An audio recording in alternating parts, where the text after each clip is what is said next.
কি তোমরা কেমন আছো? ঠিক মতো লেখাপড়া করো তো? করতে হবে, নকল আর হবে না। শিক্ষামন্ত্রী, বাংলাদেশে নকল বন্ধে আপনার ভূমিকা অস্বীকার করার কোনো সুযোগ নেই। তবে 2026 সালের মতো সময়ে এসে আপনি যখন বলেন এখন থেকে আর নকল করতে দেওয়া হবে না, এখন নকল করে পাশ করার কোনো সুযোগ নেই, এই কথা দিয়ে কি বুঝায় না 2025 সাল থেকে শুরু করে এর পূর্বে যারা পাশ করেছে তারা সবাই নকল করে পাশ করেছে, অথবা বাংলাদেশের শিক্ষা ব্যবস্থা এখনও নকল ব্যবস্থাটা চলমান আছে? এটা বলে আমাদের সবাইকে আপনি ছোট করছেন। আমি 2009 সালে পরীক্ষা দিয়েছি, শতভাগ নকল মুক্ত পরিবেশ, এবং আমার সিনিয়ররা তারও বহু আগে থেকে পরীক্ষা দিয়ে আসছেন নকল মুক্ত পরিবেশে।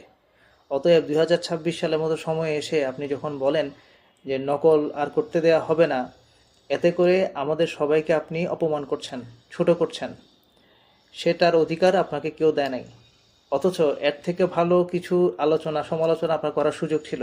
আপনি প্রশ্ন ফাঁস বন্ধে আলোচনা সমালোচনা করতে পারেন, অটোপাস নিয়ে সমালোচনা করতে পারেন, স্টুডেন্টদেরকে কিভাবে আরও বেশি শিক্ষা প্রতিষ্ঠানের সাথে এঙ্গেজ করা যায়, শিক্ষার মান কিভাবে ডেভেলপ করা যায় সেটা নিয়ে আপনি কথা বলতে পারেন। কিন্তু 26 সালে এসে নকল আর করতে দেওয়া হবে না এই কথা বলে আমাদের সবাইকে আপনি অপমান করতে পারেন না।